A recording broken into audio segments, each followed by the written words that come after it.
And now, the B Plus Wrestling Podcast. Watch global. Support local. It's the B Plus Wrestling Podcast. The Moose. You might not be an A, but you are a B plus. Check it out! Here we go!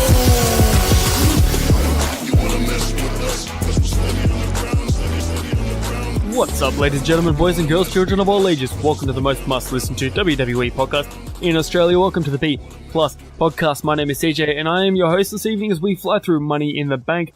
I am joined, as always, by the ever-loving Danders. How are you doing? I'm well, thank you. Living large, sorry. Probably, as always, is not quite as accurate as it used to be. But, yeah, I'm here. I'm queer. Don't get used to it. Okay. And for a special guest this week, we also have Greg Unchained himself. How are you, mate? What's up, ladies, gents, and non-binary friends? How are we all doing? Doing well, mate. It's been a while since we've had you on a main roster cast. Well, not really. What was WrestleMania? I come on for the big shows. I was come a on for while the ago. I come on for the pay-per-views and stuff. Did I miss some pay-per-views? I don't know, Saudi Arabia? Boo! Fuck Saudi Arabia. Fuck them. You know how I feel about Saudi Arabia, man. Fuck that shit. For real though, You're right. for real though, it is good to be here talking WWE. I don't know which I was more disappointed in, WWE or Game of Thrones today. So this is going to be fun. I haven't seen Game of Thrones as of yet. That's actually on my list tomorrow to watch, because apparently I work all day. So I will be watching Game of Thrones tomorrow, so I will let you both know what I feel. Spoiler alert, everyone dies. Thanks. That's not Targaryen. really what happens. It's not.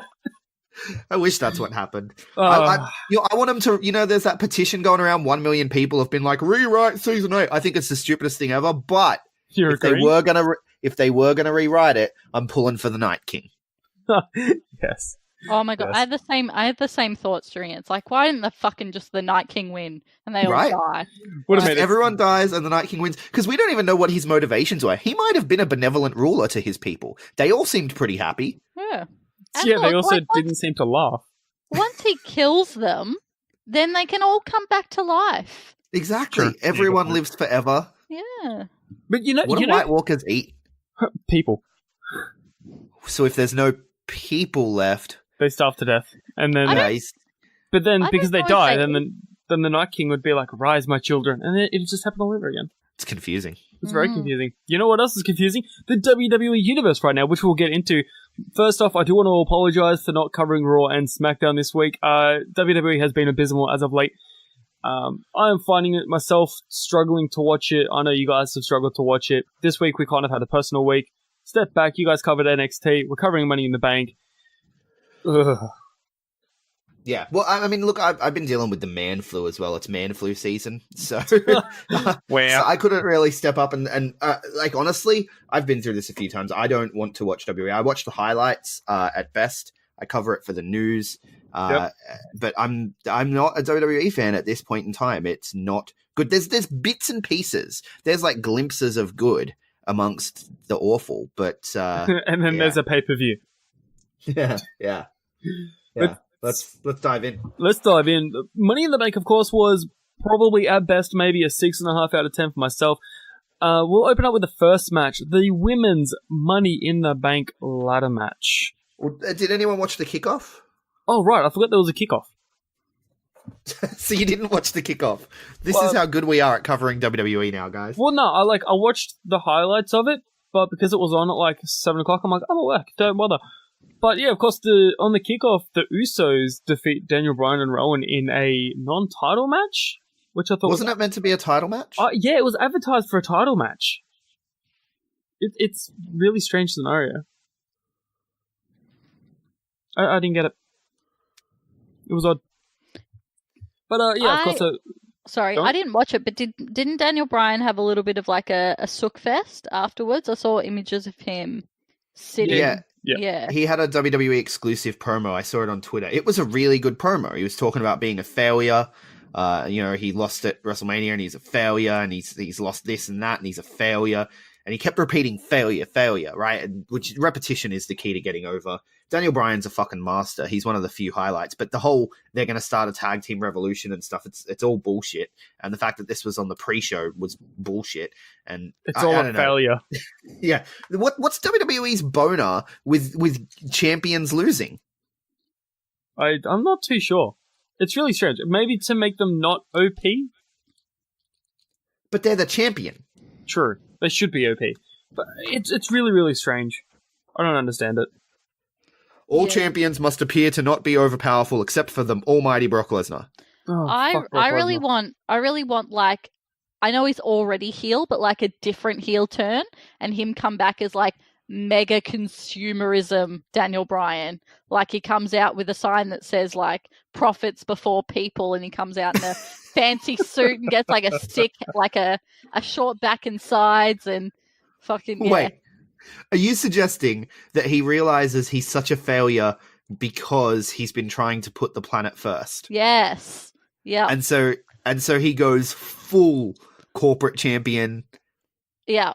So that would be amazing. So in other words, JBL style comes out with like money raining from the sky. Oh man. So in other words, he becomes the Liberal Party. Yeah, absolutely. Absolutely. I would you know what? Someone let me know if that happens because I'm back on board with WWE.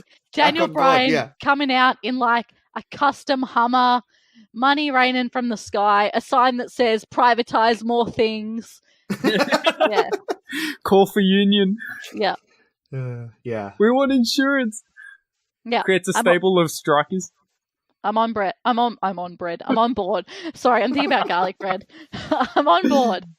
Well, this took a really, really fast turn as opposed to the women's Money in the Bank ladder match where Nikki Cross is absolutely flawless on a ladder. Yeah, she was quality. I know that there's been a lot of heat. I'm not super up to date with everything. I know there's been a lot of heat with like her sort of lack of craziness lately. Yeah, it's really strange. She's been vanillaized. She was probably the highlight of this match for me. I really liked her contributions. I had a lot of highlights to this match. I thought this was probably the best match on the show. Yeah. Close to it, if not the best match on the show. I have here that,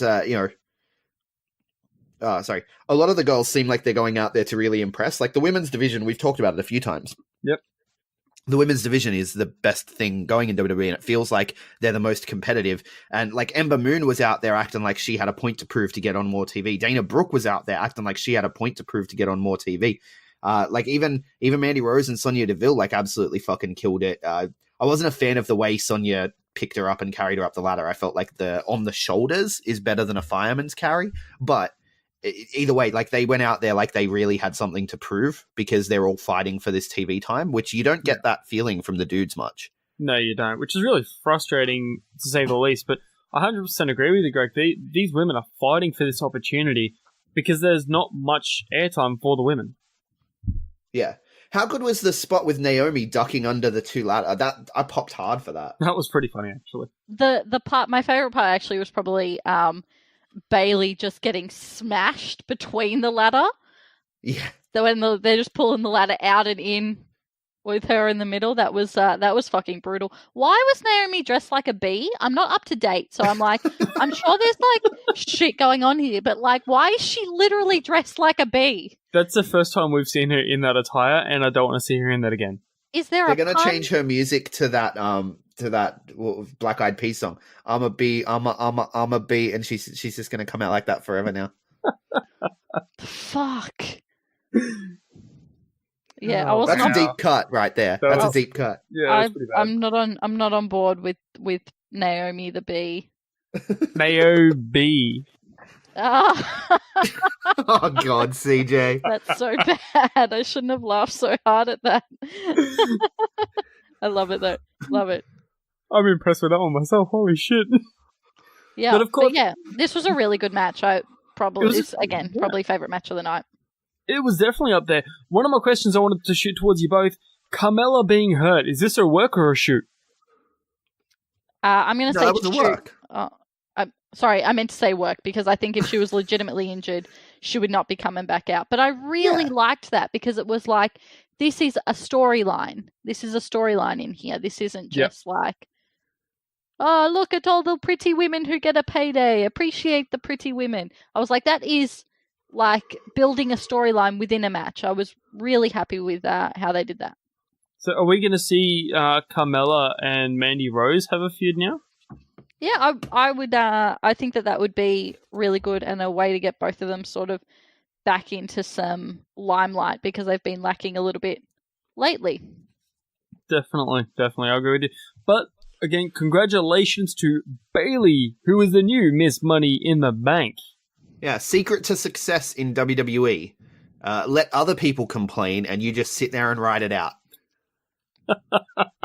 Yeah. Seriously. Solid so advice. accurate. Solid advice. Like you watch Bobby Lashley get pushed to the fucking moon, like Yep. because Leo Rush is complaining, but Bobby Lashley's just being a good little soldier, and Bayley, she's being a good little soldier while Sasha Banks is off having a complaint, and they send you home if you complain. Vince loves being stood up to and told, this is what I want to do with my character. No, he doesn't. He sends you home and he gives your partner the title and the money in the bank. Like, that's what happens. Yep. It's ridiculous. It's too accurate. It's so accurate it hurts. But congratulations to Bayley, who has another moment later on in the night. Oh, wait, I just noticed as well, Rowan is involved. Rowan has a title. Harper at home. God damn. Wow. So I'm glad the Revival complained together. with this victory, and I know, look, because of like the shortness of a lot of these titles for women, it is a little bit arbitrary. But Bayley is the first woman to hold the Raw belt, the SmackDown belt, Money in the Bank, and the NXT Women's Championship. Wow. So wow. so Grand Slam Bayley. Oh, sorry, and the tag team championship. And the tag team. Yeah, Grand Slam Bayley. Well done, Bayley. Congratulations. Now she just needs the Royal Rumble. Yep. And then she'll win like everything that women have to offer. Yep. Wow. That was pretty good. Solid. Well done, Bayley. Next up match, of course, we have Rey Mysterio versus Samoa Joe for the United States Championship, reigniting their feud from WrestleMania. This match, again, did not finish as expected. Joe suffering a broken nose and, by looks of it, a fractured eye socket as well, which is what I'm reading, but I could be wrong. But we have a new United States champion in a screwed-up finish.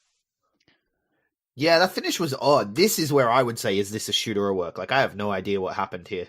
So, reports online have stated that the ref in this match, I can't remember his name, actually screwed up the finish. The finish was supposed to be a legitimate 619 into a pinfall. Right. However, because the view from the ref was obstructed, he could not see the fact that Joe had his arm up, which means this changes a little bit, and we'll see a lot more on SmackDown Live. That sounds like an angle. That doesn't sound like anything legitimate. That sounds like an angle. So I'm not too sure. So I personally think that it could be both. Like, could be one or the other, if that makes sense. Yeah, they worked themselves into a shoot. No, Yep. The other way. I don't know, man. Yeah. This was It's lame late. to me. This was lame. Me too. I was Yeah. watching this. I was like, because I was really amped up after the women's ladder match, and then I was like, oh yeah, this is why. It was like, there's no emotion for me here. It just gives me like, the only thing is like the nostalgia for the Eddie versus Ray for Dominic on the pole. See, even Dominic being there, I'm just like, like why? I don't care. I don't care. You've given me zero reason to care. And I know that I'm only watching in highlights, but I still see what happens, and there's zero reason to care about any of these people right now. Every time I see Dominic, I'm like, your mum must be one tall broad. She's a tall woman. She's a tall lady. That makes sense then. We didn't talk about the angle with Sami Zayn, and he's worried about Braun Strowman, and Triple H is like, Braun Strowman's banned from the building, man. You don't have anything to worry about. We didn't. Next minute, Braun Strowman's like demolished. Yeah, then Braun Strowman's just walking around after the match, just throwing shit around, looking for Sami Zayn. It's like, wait, what? Triple H, you lie. When he said that, I just wanted to be like, I wanted Sammy to turn around and be like, Mr. H, have you watched a pay-per-view before? Have you noticed how by banning someone from the building, it like exponentially increases their chances of turning up in the building. generally on some large novelty vehicle? Like, I was disappointed that Braun Strowman didn't rock up on a fucking tractor or whatever his country ass loves. Yeah. Just a giant rolling gun. Yep, pretty much. Just a gun on wheels. Yeah. A cannon. Someone pushes him in on a cannon. Yeah, Rusev style. I know Rusev came in on a tank, didn't he? That was a tank. Yeah, that was legitimately badass. That was Yeah. a fucking great entrance. Yeah, But yeah. you know what we're talking about? Why don't we touch on the whole Sami Zayn angle? So Sami Zayn was wiped out of the Money in the Bank match, of course, by hanging upside down Batman style. You mean Robert Pattinson style? God, don't start on that glittery fairy right now. That is another rant for another time, Greg. No, you know what? I'm going to use this opportunity to completely derail the show and say I support Rob Pattinson for Batman. I do too, but I have certain things. It's Pattinson, not Whatever. Patterson. I Pattinson. don't care what his fucking name is. Whenever people get sooky about this, I'm like, you know what? The generation before you fucking whinged about Heath Ledger, and now you all fap over him only because he fucking died. That's it. anyone who whinged about Heath Ledger at the time of his casting as the Joker obviously knew nothing about the career of Heath Ledger beyond 10 Things I Hate About You, because he was an amazing actor. Robert Pattinson, however, Pattinson. I thought I was saying Pattinson before, and you corrected me. No, I don't know. Anyway, I support him as Bruce Wayne because he is a whiny rich kid who has whiny rich white dude who has zero reason to be sad but still stomps around pouting anyway. Perfect casting for Batman. Actually, you know what? This is going to sound really strange, but I don't support him as Batman, as Bruce Wayne. That is the funny thing. I do not support him as Bruce Wayne. However, I do support him for the Batman Beyond version of Batman. He's the perfect Bruce Wayne. I'm just like, because I was about to say when you were talking about his acting, I was about to talk about his role in Remember Me, which it's a controversial film, but I really enjoyed it. But I'm like, but in that he's like a rich kid who pretends to be poor because he likes to rebel against his parents. Yeah, and let me guess, he pouts a lot. He does, but then he dies. He does die. So, spoiler alert. But he plays a spoiled rich kid who likes to pretend that he's like, he's typecast. It's perfect. Yeah. Now, see, I personally think that Robert would have played perfect Terry McGinnis with Michael Keaton returning to play Bruce Wayne. Doing like that whole Batman Beyond from the 90s situation. Fair enough. But no, so he was hanging upside down like a bat. I get it. Yes. But this Sami Zayn thing was, I thought, I managed to avoid the spoilers, to be honest with you, but I thought it was going somewhere way better than it did. But we can touch on that when we get to the actual Money in the Bank match. Yeah, so... And it was the hanging upside down that got me. It was the hanging upside down that made me think it was something else. Because we were meant to think it was Braun Strowman, right? Because Braun Strowman was looking for Sami Zayn. But then when Hunter approaches Braun Strowman, he's like, I have no idea what you're talking about. And Hunter's like, look, I'm going to ask you to leave. And so then you're meant to think, Braun Strowman's going to show up in the Money in the Bank, obviously. But I thought it was something else. Yeah, I agree with you. I thought it was something else as well. Yeah, we may be on the same page. Potentially. Should we just say it now? Should we just say it now? Let's just say it now. 1, 2, 3. Bray Wyatt. Yeah. That was cool. And why wasn't it fucking Bray Wyatt, right? Okay. Why? Okay, I've got an actual explanation for this. I have an actual reason why Bray Wyatt was not at Money at the Bank. And a big congratulations to Bray Wyatt and JoJo. They just JoJo gave birth to their firstborn son, Nash 6 Rotunda. Yes. And I hear he was an amazing support because there were some after-birth issues with JoJo. And so he obviously was there and whatnot. But, I mean, beyond that, though, narratively, I don't think they ever had the plan for it to be Bray Wyatt. Sorry. The baby's middle name is 6. 6. With 2 X's, yeah. So it's the rumors are that it was he was named after Bray Wyatt's original trainers, Kevin Nash and X-Pac, who was originally known as 6. It just reminds me of George Costanza when George Costanza is giving baby recommendations, and he wants to name his future child 7 after whatever hockey player. I think it might be Mickey Mantle or someone like a famous baseball player. And then he's That's like, amazing. and he like tells his friend that he's going to name his kid Seven, and then like his wife isn't even pregnant or whatever, and then his friends steal the baby name Seven. He's like, I thought you were going with Soda. You were going with Soda. Seven is my baby name. It's like that's what I think. But yeah, Wow. that's Nash is with a K as well. He spells it weird, Yes. which I'm a fan of. Like, I wanted to. My son's middle name is Rex, and I wanted it to be like WRECKS, and my missus shut that down hard. She was like, "No, I don't it's thank blame her the on that. Lord. Thank I don't the blame her on Lord. that one. Yeah, But his is Nash with like a K, and I'm like, that's a badass name, dude. that is pretty good. Kid's gonna get picked on so hard. That kid's a future WWE No, that- superstar. Yeah, that kid's gonna like go to a fucking wealthy kid school where they've all got fucked up names. So True. Like True Declan enough. and Dylan and Patrick and No, and we will have no, I that don't one know. kid that's named. The Rotundas seem like a pretty down to earth family. Oh, I yeah, don't think definitely. that's gonna be the case. But can I just put this out there as well? I am waiting for at least one called to start being called Targaryen. I'm waiting for. Oh, dude, I'm waiting think for of- one of them. Think of all the people though, and like, okay, at this point, this is last week's episode, guys. So I'm sorry, spoilers.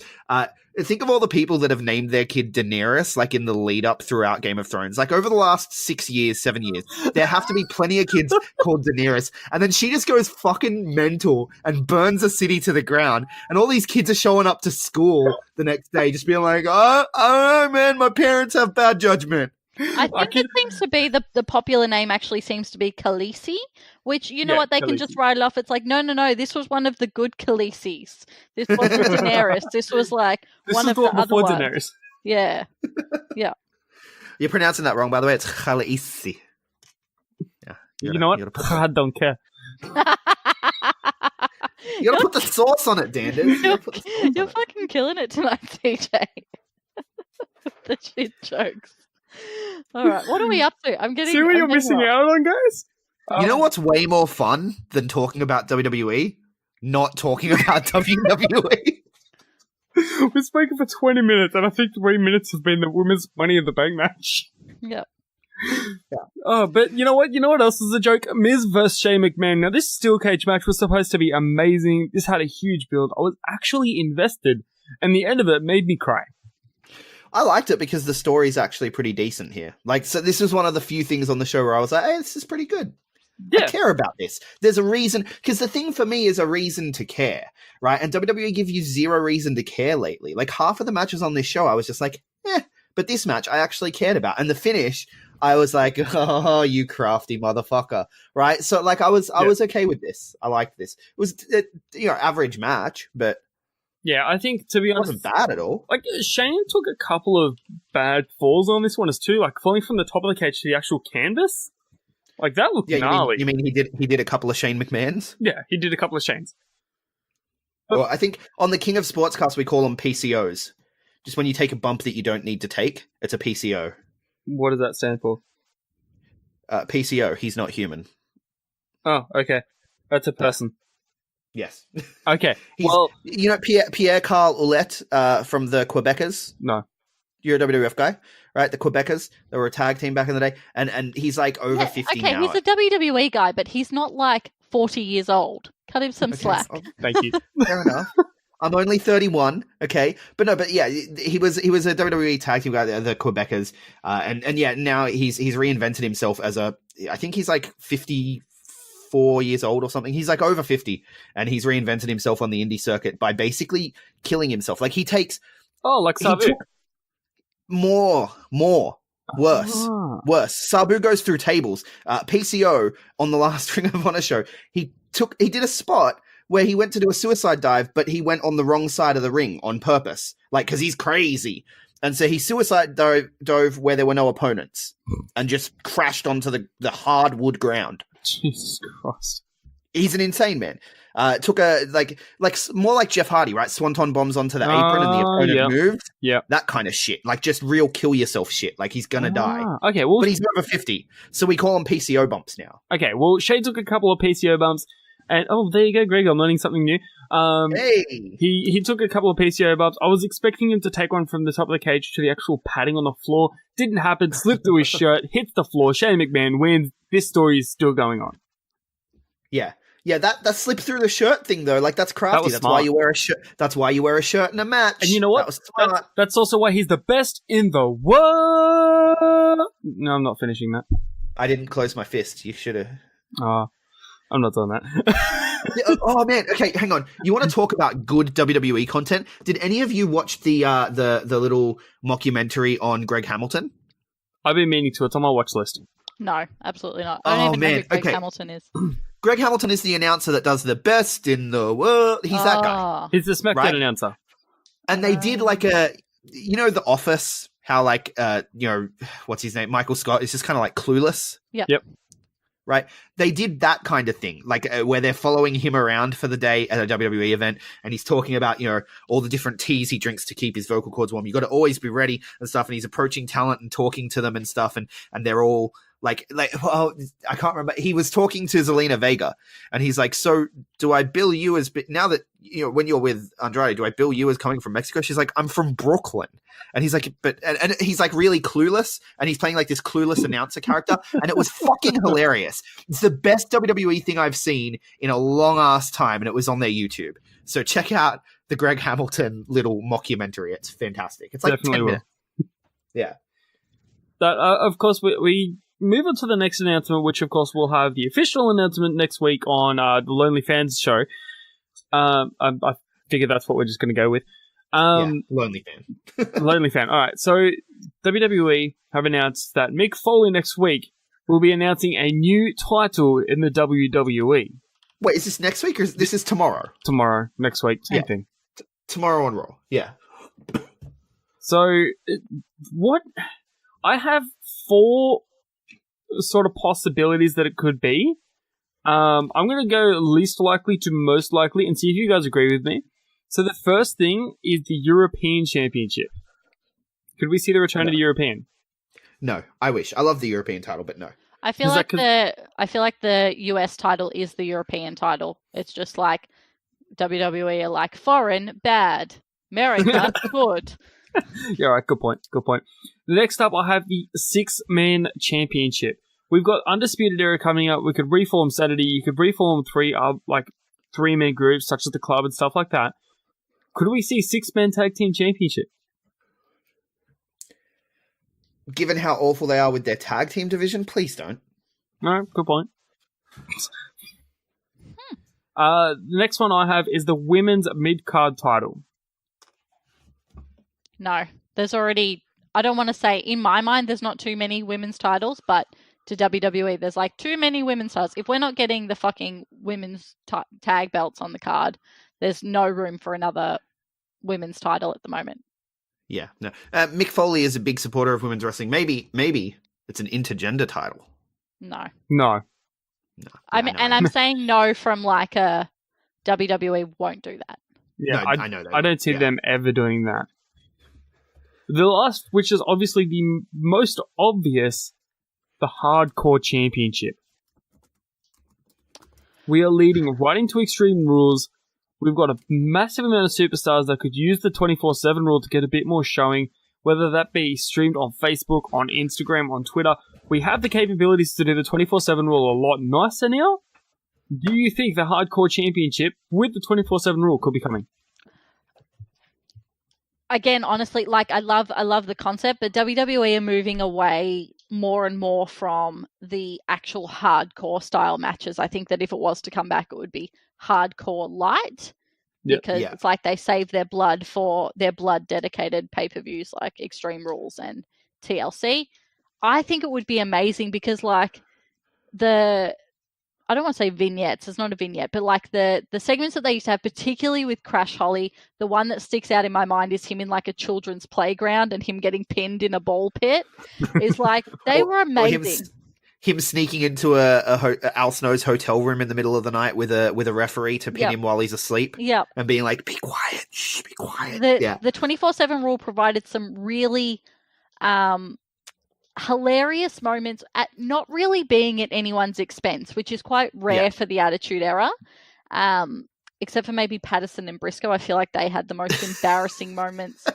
I would love to see that come back just for the actual that backstage style thing. But That's where you take it. That's where if you bring don't bring back a hardcore title, but bring back a 24/7 title, right? Defended at all times, anywhere. Don't worry about the weapons stuff, right? Yep. Like have it be implied, I guess, but don't bill it that way. But have it be the 24/7 title. Maybe call it the network title, and do like interrupt what is on the network to give us some weird, wacky live bit where in the middle of filming for Up, Down, Down, Tyler Breeze gets attacked, and you know what I mean, like that kind of thing. Like do some weird, funny shit and have it interrupt whatever's happening on the network and give us some excitement that way. Yep. I think that would be really cool. According to Dave Meltzer, Uncle Dave, on the Wrestle Observer Radio, which went up a couple hours ago, our time, they're keeping very quiet on this, what it is, but the two leading rumors that he's heard from people in the company are it's either a hardcore title coming back or a Legends title, right? Ooh. Which, with Goldberg versus Undertaker in Saudi Arabia, kind of makes sense. Yep, for sure. Kind of pointless at the same time. And it's also a piece of shit idea, so that's probably what they're going to be doing. Yeah. Okay, Just before we move on. Yeah. Are you guys familiar with the Iron Man Heavy Metalweight Championship? Yes, DDT. Yeah. I figured you would be. I figured, Greg, you probably know more about The it. title has held itself. Yeah. The title has been held by a ladder, by a table, by a doll, by Vince candy. Vince McMahon's Hollywood Walk of Fame square. I'm pretty sure held it at one stage. Yes. At one point when like the crowd, I don't know, the crowd at a show won it, but then because they began clapping, they were technically tapping out. So Yes. like I think someone in a dream held it. That's, to me, it's like they are so fucking hilarious. Yeah, that's what it made me think of when we were talking about the 24/7. But yeah, I know we moved on. I was like, Yeah. I'm going to Google that. But that's fantastic. The title held itself. It was the 1,000th champion. It was the 1,000th entity to hold the title by holding itself. That's great. When the person who won it laid down and had it on their chest and the referee counted 3 and it's like, well, now the champion's the champ. The championship title is the champion. Yeah. I've heard of it, but that's ridiculous. But what do you guys, outside of the ones that I mentioned, do you guys think it could be something completely different? I think it's going to be the Legends one. Yeah? Yeah. And I think that's the most likely. is this like when they're talking about around WrestleMania time, they said they had 2 new belts being commissioned. Have we seen both of those? No. No. So I'm No, assuming we that this haven't. would be There are 2 new belts I due think- to be debuted before 2020. Dave McMillan, who's, you guys know I'm a massive belt fanatic. Yeah. Dave McMillan does a lot of the WWE titles, and he's commissioned 3, but only 2 got approved. 1 is being revealed Monday Night Raw. Yeah. And Yeah, I reckon there has the been Legends- nothing that's been announced what it is. I reckon that MCW should do a Legends belt because it would just literally be held by Crackerjack. Just Crackerjack yeah. on commentary. Never get defended. Yep. Just let him come out wearing a belt. Yep, he's fucking earned it. Sounds like Brock Lesnar in a championship. Speaking of WWE bullshit, we have Nice versus Daivari for the Cruiserweight Championship. This is on the actual main card. What the hell was going on? Why wasn't this with Buddy? Nice retains. This was a bullshit match. We're going to skip it. No. Okay, I don't want to skip it. I want to say, am I going to do the rant or are you going to do the rant, Danders? You're going to do the rant. I'm going to do the rant. What the fuck? What the fucking fuck? Tony Nese and Arya Daivari. Okay, look, all due respect to Tony Nese, right? And Arya Daivari, I guess, right? He's okay. But Buddy Murphy, Cedric Alexander, Mustafa Ali, these guys were putting on match of the year candidates on 205 fucking live repeatedly, week in, week out. Big match Buddy couldn't crack the main fucking card. But these guys do, while Daniel Bryan and Rowan are on the fucking pre-card. What are you doing? What is this shit? To me, and this is obviously a testament to my 205 live agenda, this match to me was not Buddy Murphy versus another guy who was also not Buddy Murphy. Yeah, So- that's exactly what it was. I agree with you 100%, Greg. This match was total bullshit. Not only was it botch after botch after botch, this was a 1-star match at best on the main show, which should have been replaced by the already advertised Women's Tag Team Championship match, which is now taking place on SmackDown Live. This spot was a total waste of fucking space. Yeah. It legitimately made me mad. It legitimately made me mad. And like, as a guy who, you know, when we did the podcast together, CJ, every week, I was like, can this be the time that the cruiserweights get on the main show? Because they're fucking tearing it up. And I'm sure they still are tearing it up. Like, I have no doubt that 205 is still fucking killing it. Like, they always put on good matches. They always put on good shows, especially like in the main event. But how this was the one, because I watched it and like, it wasn't, I don't think it was as awful as you're saying. You know, it was a gentleman's 2.5 maybe. No. But to have this when you had Buddy and Cedric and Buddy and Ali and Cedric and Ali, and like that's like the holy trinity of 205. Oh, and Gulak too, right? Like the matches Gulak was in, and they were all on pre-shows. And Akira Tozawa. Yeah, it doesn't make sense to me. It doesn't make sense to me at all. This was weird. Yeah, this whole match, to be honest, there was botch after botch. I didn't enjoy it. Did not enjoy the fact that these guys were on the main show. This was a bad way to show 205 on a main show. It really was. That match was bullshit. This show is bullshit. This is all bullshit. I'm angry again. I'm angry. WWE makes me angry. Solid. Promotional consideration paid for by the following. Hey guys, just a reminder, if you want to hear all of these wonderful B Plus podcast episodes completely ad-free, make sure you head over to Patreon or Podbean, where we are the featured podcast this week. You can subscribe for as little as $1 a month up to $10 a month, where anything you want to help us with, it really helps out. It's going to help us grow the site. It's going to help us redesign some things, and everything that we get through this and through the advertising as well is all going straight back into the podcast so that we can get Aussie Graps out there for the rest of the world to hear about, for the rest of the world to see, so we can grow this mission of watch global, support local, and build indie wrestling. So if you want to be a part of that and get some really cool rewards like call-in shows, bonus episodes, ad-free like I mentioned, then head over to patreon.com/theb+ and subscribe today.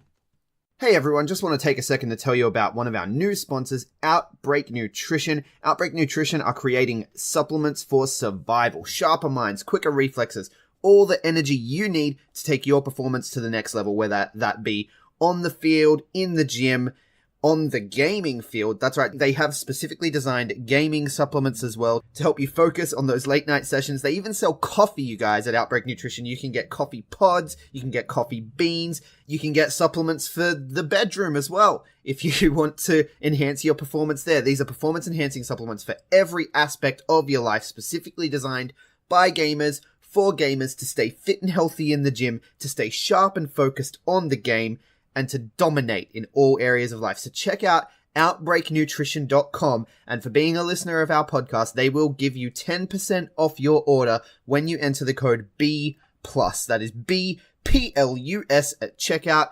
So make sure, if you want to stay on top of your game, if you want to take your performance to the next level, OUTBREAKNutrition.com, enter the code B+ at checkout.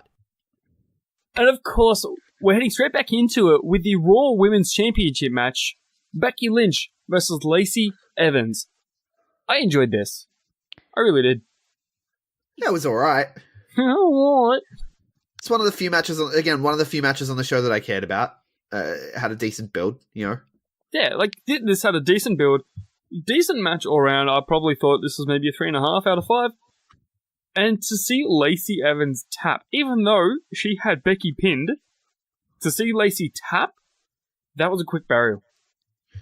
It wasn't a burial. Well, not a burial as such. What the fuck are you talking about a burial? No, look, fans like you saying dumb things like that are the reason that WWE do their 50-50 booking bullshit. Becky is the champion. Lacey put up a good fight, but she lost clean, as you do when you face a fucking champion. Okay, I'll take my words back, because I obviously said that bad. Burial. My fucking ass. God damn. No, to me, it was, they're trying to build her up to be this big thing. Yes, Becky did overcome the obstacle once. So, I don't know. I personally thought it should have gone the other way around with the competitors, not how it did. Oh, like had the Charlotte match first? No, I thought this was perfect. I thought this was great. I thought that you don't want her losing to Lacey, and given what happened in the next one, it made perfect sense. I guess it just to me This whole segment, the women once again was not only a highlight but the best booked part of the show. Oh yeah, for sure. How much is like Lacey Evans' song a fucking banger? That was my favorite part. No, that's harsh because I did enjoy the match. I thought the match was fun. Really appropriately timed, like not appropriate, like it was a good length, especially considering what happened after.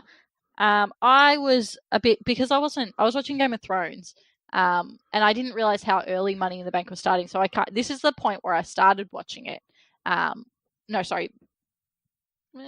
No, I started watching at the start, and then I was like, after the second match, I was like, oh, this is shit. I stopped watching, and then I started watching again, and I was like, oh, it's gotten better, because what it then led into was lots of fun and lots of, some good storytelling. Yeah. Becky vs. Charlotte was really good too, which, I mean, you expect it to be good. Yeah. But then with Lacey interfering and getting Charlotte the win. Are they a team now? Is that what that is? Because they were teaming up on her. Yeah, they're called the Twins. Yeah. That's Player 1 and Player 2, wasn't it, Danders? Yeah, Charlotte 1 and Charlotte 2. Yeah, this is backup Charlotte in case Charlotte gets injured because she's our moneymaker. This is Vince's wet dreams. Yeah. Insert the other blonde JBL. that ended the show, but you know. JBL's sweaty dreams. JBL likes big sweaty women. JBL likes big sweaty women. I don't even know how that started, but yeah. No idea. I know it's from like What Culture or Cultaholic or whatever. But One of those guys. Shout out. Yeah, no, it's King Ross, but I don't remember where it came from. But yeah. Anyway, end rant. Well, ending your rant will be the beginning of mine. So, of course, Becky retains the Raw Women's Championship over Lacey Evans, loses the SmackDown Women's Championship to Charlotte Flair, who now has the most titles in history, which is pretty cool, I think. I don't know. Glossed over completely. Pardon? They glossed over it completely. Yeah, they did. It's really stupid. Are they pushing her to become 16-time? Is that, or is it just I fucking hope not. Oh, they have to. Yeah, that's what they're doing, for sure. Because it feels like Charlotte's been around forever, but she's only been on the main roster since 2015, end of 2015. Yeah, end of 2015, I think. So that's 4 years, less than 4 years, and she's had the belt 9. She's had 9 title reigns. Well, think about this. Well, think about Roman Reigns. He debuted on the main roster in 2012, and look what he's done. Yeah, but that's very not similar good. careers anyway. People don't like that. People were booing Roman Reigns. People are booing Charlotte too. True. Bullet. Yeah. Bullet. What was next? So, the next match was my rant. Wait, can we talk about Bayley? We're about to get to that because this is where I'm going to rant. Okay. Bayley came to the save after Charlotte and Lacey Evans started beating down Becky. Now, in my head, I'm like, oh shit, she's going to cash in on Becky. Like, this is a good opportunity. But no. She cashed in on Charlotte Flair. Bayley is your new SmackDown Women's Champion. So, congratulations, Bayley. Well deserved. But can we not have a decent length for a fucking women's bank? Please? Yeah, that's the thing. And look, I mean, cash-ins on the night are lots of fun, but they are far too common now. Like, it seems to happen all the time. I feel like Dean Ambrose was the first. Nope. Kane has held it. No, sorry, it was Kane first. Yep. He held it for an hour and 9 minutes. Yep. And then Dean Ambrose was the second person to do it, who held it for 20-something minutes. Yep. And then Alexa Bliss did it, and now Bayley's done it. Yeah. So, yeah, bit over. Because it's like, that's meant to be something that, like, they can carry for a good chunk of the year. Like, remember when Seth Rollins had it? He won it in, May, and then he held it for 10 months. Like, yeah. And he built a character around it, like he was Mr. Money in the Bank. And I guess they tried to do a similar thing with Carmella, but she wasn't sort of at the same level as Seth Rollins there. So, fair enough, they don't want to do a massive reign with it, but it's like, this is meant to be like a big gimmick for a character, and then you just cash it in, and it's like there's no storyline there. It was just like, oh, I won it, and now I've won it from Charlotte gets another title reign added to her thing. Yeah. She wins That's pretty much what it SmackDown- was. She wins a I don't SmackDown know. title, even though she's a Raw. She's on Raw, isn't she? Good bet. Man, I Bayley? lose track after No, Charlotte. Bailey's on SmackDown. I lose track with all the because of I have no idea. I've lost track with the wild card as well. It makes it impossible to remember who's where. Yeah, So stupid. But I disagree with you guys. I thought Bailey, cashing in here was smart. I thought it was really fun. I enjoyed it. You get the title off Charlotte. You get some Bailey and Charlotte action moving forward, which we haven't seen a lot of Bailey and Charlotte, right? It's always been Bailey and Sasha, Becky and Charlotte. So I think it's pretty cool. I'm a big fan. It's the only thing on the show that I really, really liked was the women's stuff. I like a change up, but can we please have at least a longer women's Money in the Bank champion? Like, I gotta admit, Carmella held it for 287 days. Really, really good. Alexa Bliss held it for 2 hours. Bailey held it for an hour. Like, we've had No, two I don't running. mind. I don't mind short, quick turnarounds on that Money in the Bank cash in. I really don't, because I think if the opportunity presents itself, you take it, right? Yeah, that's the whole point. And the opportunity clearly presented itself. She went out there to save her friend, and she didn't actually go out there with the intention to cash in. But then when she realized that she'd knocked Charlotte out, she was like, "Oh shit, I have Money in the Bank. I should do this now, right?" Like, you saw it dawn on her. Yeah, true. And I thought that was great. I liked it. Was it. good. I don't know. I just Although it would have been cool. It would have been cool. They've never done this. It would have been really cool if she was just so concerned with saving her friend, she ran out without the briefcase. Because I know the whole idea is they carry the briefcase with them everywhere, but she's just gotten it. She's gone back. She's done a little photo shoot. She's given a little promo. She's put it down in catering. She's eaten. She's watching the TV. She's like, "Oh shit, I need to help my friend." She runs off forgetting the briefcase, and then she like, "I want to cash in," but then she doesn't have the briefcase. That would have been hilarious. That would have I been feel pretty like funny. Bailey's like a bit of a little bit of a joke as it is. Like, I don't think she's a joke, but I feel like she's been treated like a joke. I feel like the She reason has that been. she's getting this push, as we discussed, is because it's not like a yay Bailey, it's a fuck you Sasha. Yeah. Well, it's also see, this is what happens if you eat your shit and like it. Yeah. Right? So Yes, Vince. Yeah. You see, this is I'm going to do Money in the Bank special edition of CJ Ship Booking. Ooh. Personally, this is how I think it should have been. mine wasn't shit enough just then. I think this could have been the perfect opportunity for Sasha Banks to return, have a feud with Becky, having Bailey holding the Money in the Bank briefcase. Sasha Banks comes in, comes SummerSlam, beats Bailey, or come Extreme Rules, beats beats Becky for the SmackDown Women's title, and then Bailey cashes in on Sasha Banks, and therefore we get Bailey versus Sasha, finally. That felt very convoluted. It's late, Greg. Can you reiterate that, please? I got confused listening to that. Okay, Yeah. Sasha Banks defeats Becky Lynch at Extreme Rules for the SmackDown Women's Championship. Bailey then cashes in on Sasha Banks. And then they both have 4 points, so they both advance to the semi-final, but only if Lacey loses Yes. to Ember Moon. Yes. Yeah, I'm with you. All right, cool. I'm on the same page. Let's move on. Elias attacks Roman Reigns, Oh, I forgot about this match. and Roman Reigns wins. I didn't. Lol. I didn't even have a note for this. I completely forgot this thing. The part It that took I was like a really, whole 2 minutes. I was really impressed with this is that, like, Roman Reigns has to act like he doesn't know what is coming while still bracing to be hit in the back with a guitar. I was like, that's really impressive because he legitimately looked like that caught him out of nowhere. I was like, I get that it's, a special guitar or whatever, but it was still fucking hurt. Like, getting hit in the back still fucking hurts. Yeah, you feel the impact. He was very good at not looking like he didn't see that coming. I mean, looking like he didn't. Yeah. Anyway, I was really impressed with that. That was my main thing from this thing. I was like, wow, he's really good at taking a guitar to the back. Yeah, but I just, okay, you want to talk about buried. Elias was buried here. This was buried, right? And I get that Elias gets his heat back on the mic. That's where Elias is over. Elias isn't over from winning matches or anything like that. But goddamn, like, I don't know. It'd be nice to see not that, because it was literally just Superman punch on the ramp, spear, win. Like that. Ooh-ah! The big dog. How long till fans turn on the big dog again, even though he had cancer? I give it 3 months. Yeah. Honestly, give it 3 months. But let's talk about the match that, personally for me, I thought stole the night. The Universal Championship match. Seth Rollins versus AJ Styles, heading back into the Ring of Honor days. This was a fucking great match. This was an amazing match. I admit it. This should have been SummerSlam. I don't think these two met anywhere in the Indies. Didn't they have a match while he was Tyler Black? I thought there was a match Tyler Black versus AJ Styles. I don't think there was. I mean, I may be completely wrong though.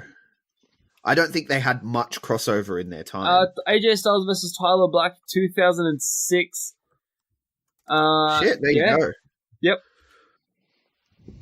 There you go. See, I didn't realize that. Yeah, I have big holes in my knowledge with Ring of Honor. This was NWA. This was back when they were both wrestling for NWA. So this is how far back that I've actually followed Tyler Black. Yes, I used to watch the Indies once, Greg. And my darlings... All right, mate. All right, super fan. All right. And my darlings went to the WWE, which is where they belong. But yeah, so these guys did put on a fantastic match when it came to NWA. And now they're doing it in WWE. It was very, very well put. Yeah. I mean, it was a good match, but I again, give me a reason to give a shit. What was the reason I had to give a shit? This feels like, well, AJ built SmackDown and Seth Monday Night Rollins, and now they're going to collide for a title. Oh my God, it's two top guys. And that can be a good story. Yeah. It can be. It just wasn't in this case. Yeah, no, and when you put it on TV as well, like, I don't know, I feel like, no. I had no reason to care about this match. I was probably pumped just because I love both of these superstars. And it was a good match. Yeah. It was a good match, but, like, I don't know, am I wrong? Am I the only one who feels that way? Maybe. I'm really disillusioned with WWE at the moment, so I'm probably not the best person to ask. I have zero love at the moment, which makes it very hard. We just...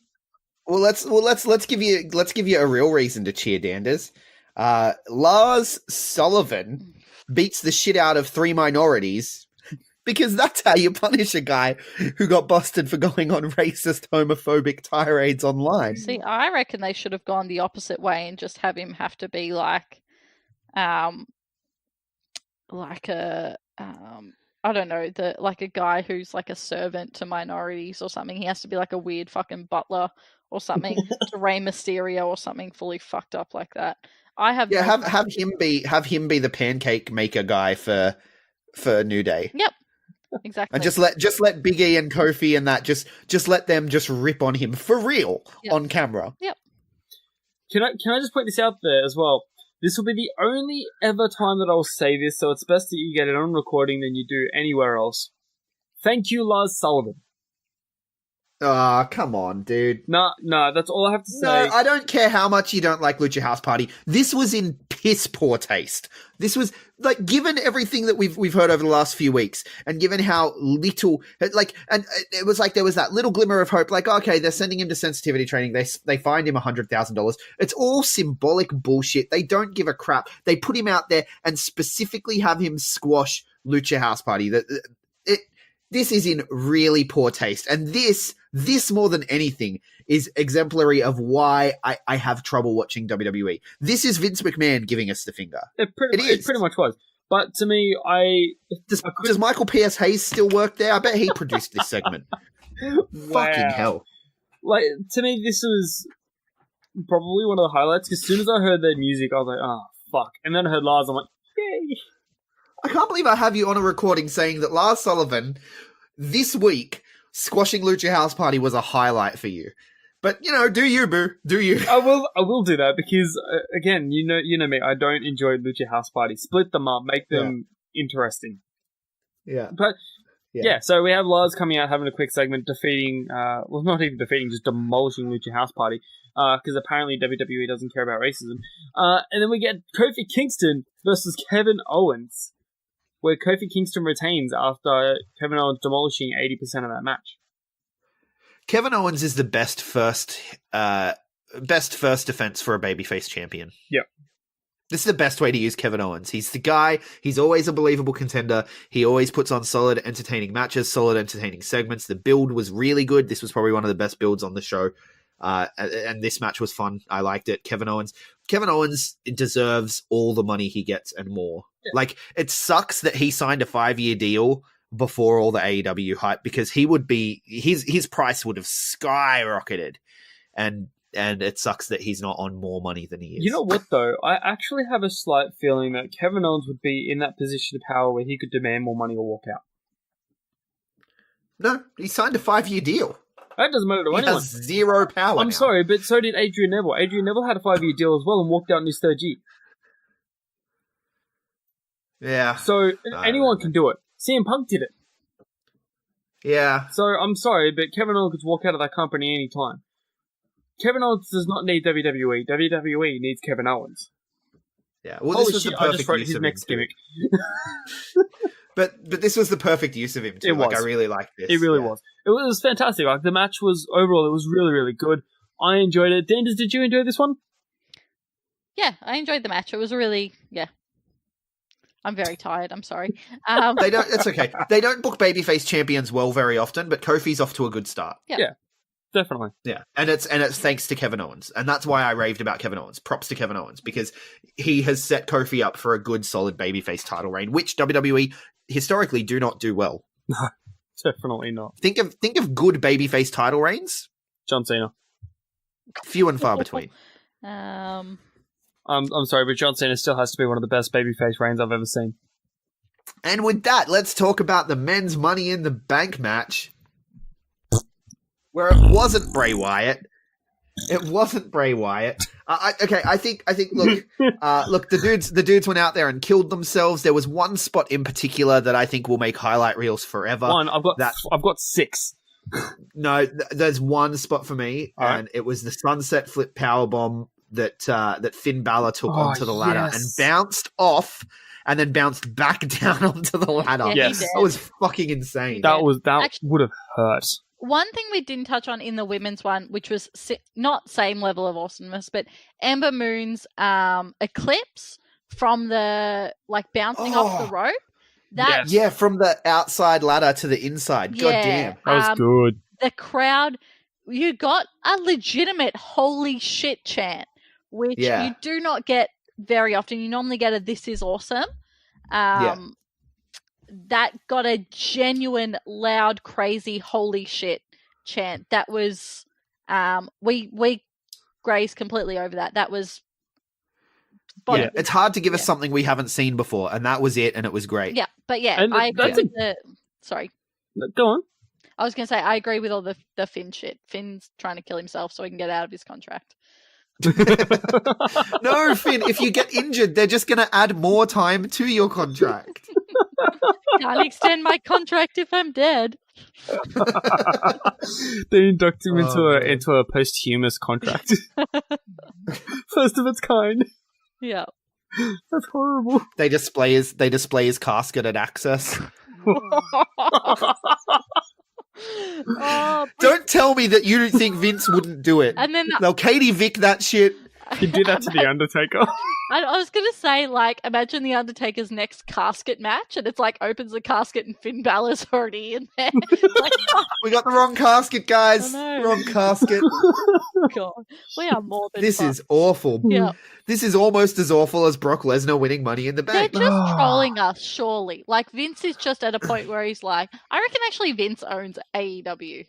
That's his whole thing. Vince owns AEW, and he's trying to push us all there because he's got someone like me who is so pro WWE, and so look, I'll admit it, I've been pretty anti AEW just because I find the Young Bucks to be a little bit insufferable.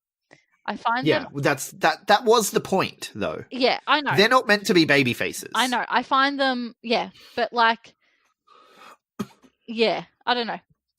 You know what's great? You know what's great about the Young Bucks? Even now, they're still acting like heels, even though they're the saviors of the wrestling industry almost, right? In the way that they've been built up by some fans anyway. Yep. They're going out there on this being the elite show, and when they're offering people contracts, they're still being because we have so much money. Yeah. And we're gonna like they're putting $500 in Easter eggs for their kids, and they're like Yep. they're telling people you're going to get to quit your day job. We're going to double your salary, and they're such fucking heels. I love it. Well, I mean, their original, or I don't know if it was the original, when they used to have the cartoon opening to being the elite, and their like little bit in the opening thing was them just throwing money in the air. Yeah. Like Young Bucks merch shop, them throwing money. Yeah. So they have gotten me to the point where I'm just like, God, AEW fans are insufferable to me. Like, how can I watch Double or Nothing for free in Google? How can I watch Double or Nothing without having to pay for it? Because my Patreon doesn't come through until the 1st of June. So got to That's right. yeah. I'll send you the link. The link. Love it. Our Patreon is not enough to cover pay-per-view costs. You goddamn bitch. Look, I Hey, don't. Danders, can you buy me a stream? Oh, Subscribe for God. $15 a month, and you probably would. I know. Well, I mean, look, if you subscribe to the $15 tier, I'll send you like Snapchats of me watching Double or Nothing. Partially naked. You're not going to get full nudity, but you'll get You'll get the nudity. knee. You'll get the knee and below, and that's about it, Greg. Can I just get a live stream, please? I don't want any of that. It's okay. Anyway, Brock wins. Vince is trolling us to try to get us to watch his other secret product that he's the silent partner. The greatest part about this was Chris Jericho's tweet. That Yes, was, I have that up. Yeah. it was almost worth suffering through that. Can you give us a readout of what it says? Okay, so this is an official tweet from Chris Jericho. I'm going to turn on my inner Michael Cole. Hang on. And I quote, "Awesome to see at Brock Lesnar win the hashtag Money in the Bank match, even though he wasn't officially entered. Brock is the future of this biz and is a perfect example of the genius booking showing why at WWE will remain on top forever. Hashtag go Brock go." Look, say what you will about Chris Jericho. He's amazing. He's great. Who is saying bad things about Chris Jericho? Oh, lots of people. Oh, They can yeah, go- apparently they a lot can of get people. fucked. They No, can get Jericho's fucked. Yeah, Jericho's no. copped a lot of heat. Haters are everywhere, dude. Haters are everywhere. What frustrates me the most about this, right? I'm going to go on a little rant here, because if this is just a fucking book, Saudi Arabia, this is a bunch of bullshit. That's what it is. You had 8 fucking perfectly great superstars who have the perfect ability to be the next big thing, and you've just gone and buried them by a fucking what you waste of did there. space. Brock Lesnar used to be the next big thing. Well played. Yeah. No, it's dude, it's 100% for Saudi Arabia. Oh, it's bullshit. The Saudi money pays Brock's salary. The Saudi money pays Undertaker's salary. Like these guys, like I'm sorry. I'm very sorry for this. The Attitude Era needs to be dead and buried. Yes. ECW, I said this on the Impact podcast. ECW nostalgia, it's time to put it to bed. Attitude Era nostalgia, it's time to put it to bed. Okay? You want to have a nostalgia match at this point? Put fucking John Cena versus Shelton Benjamin as a nostalgia match. Oh, yes. Okay? I would actually pay for that. Just don't, this is fucking bullshit. Yeah. It's ridiculous. Okay. Fuck off and die. Okay. Now, I've got a couple of theories about this, right? Also, bomb Saudi Arabia. Oh, fuck. We're not that far. Okay, so I've got a couple of theories about this. Yes, it could be to justify Seth versus Brock Lesnar in Saudi Arabia, right? But could it also be Brock Lesnar just holds the briefcase hostage and be like, no, I'm not going to cash it in. I'm just going to hold it. I'm going to hold it because I want my match. I deserve my match. Give me my match. Give me what I want. Give me what I want. Sorry, I just... That doesn't make sense. Why? That makes zero sense. So... I can understand Lesnar being like, give me the match that I deserve, because technically I shouldn't have lost, blah, blah, blah, given that bullshit, be like, he should have been disqualified, and not cash in as such, and then be like, you can have the briefcase back and have someone else win it, I don't give a shit, but give me Seth Rollins. Right? See, I can just imagine so Brock he getting, cashes it in. He Brock cashes in without cashes in. Yeah, I can imagine Brock Lesnar getting a title match without the Money in the Bank briefcase on the line, and then he just has the belt and the briefcase, and then No. But All right, you ready? You ready? No, we want to book him as a heel, right? We want people to hate him, okay? We give the fans what Brock was an absent champion, right? Brock is here every week now. Every week. He shows up, he beats the shit out of the champion so the champion cannot have a match, but he doesn't cash in. Just refuses. He's like, I'm just here to fuck your shit up. I don't want you to enjoy this. I wanted to have the title so that there would be no champion on your show because fuck this company. Yeah. And now I'm going to show up and make sure that the championship is never defended because fuck this company. I reckon Brock Lesnar That's should cash in on the women's tag title belts just because then he can be an absentee champion with belts that are absent anyway. It's like, it's because then it's not like Brock Lesnar isn't here. It's like, oh, it's because he's got the women's tag titles. They don't put those on TV. So They'll let him announce the Legends title, right? And then have Brock Lesnar cash in to put himself into the Brock Lesnar and into the Goldberg and Undertaker match. Wow. And let's make it all Saudi Arabia exclusive. Like, let's go a step further, right? Don't even air it. Just let it be for the people in the arena, right? Because we don't want to fucking see it. Because we don't give a shit. Fuck off. you know what? We got Dander's shit booking, which is going to be amazing. We said that they've got 2 belts before 2020. They debut the Legends title. The next one, the Legend Killer title. Out comes Randy Yes. Orton. Yes. That would be awesome. Yes. Can it not be a belt so much as like a leather snake that just wraps around his entire body? No, it needs to be a belt. But it can be a belt shaped like a snake. Yeah, that's cool enough. Yeah. What about a championship suit? One size Anyway. fits all. Yeah. It's a snake onesie, and that's what you win Yeah. if you win the and he Legend comes Killer out, title. He comes out to a Taylor Swift song because she is a snake. Like, she has that whole thing with the snake emojis because Yeah. she said, okay. Okay, I don't know about you, but I'm feeling 22. I have a legitimate booking situation right now, though. What if at Saudi Arabia, Seth defeats Brock Lesnar clean again, Brock becomes that pissed off that he beats the shit out of Kofi, cashes in on Kofi Kingston, and then moves over to SmackDown Live. Right before they move to Fox. Ugh. The Fox thing happens in October, so, I don't know. I hate all of this. And this is the thing. I don't like covering WWE anymore. Danders, I know you've messaged me and said that you don't think you can keep this up. I legitimately can't watch WWE anymore. I think that wrestling for me I've been watching wrestling since I was 8 years old, 7 or 8 years old.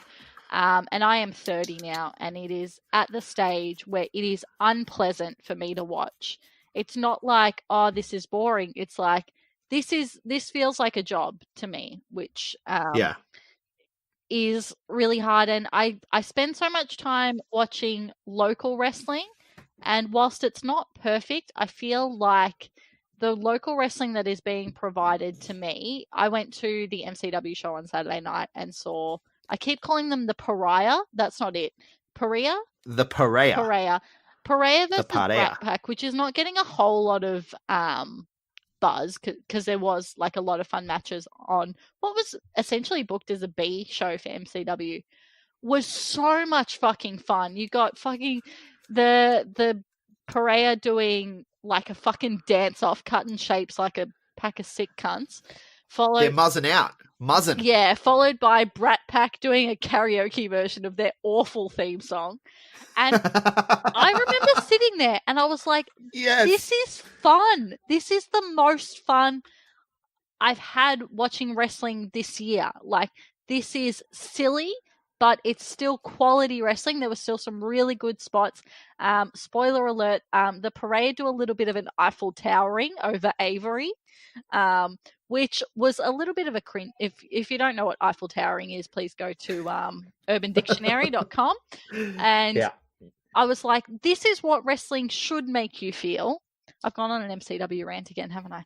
This is what wrestling should make you feel. And to me, there has been nothing this year, with the exception of Kofi Kingston winning the belt, that is compared to Ugg versus Wahlberg or Gino versus Slex.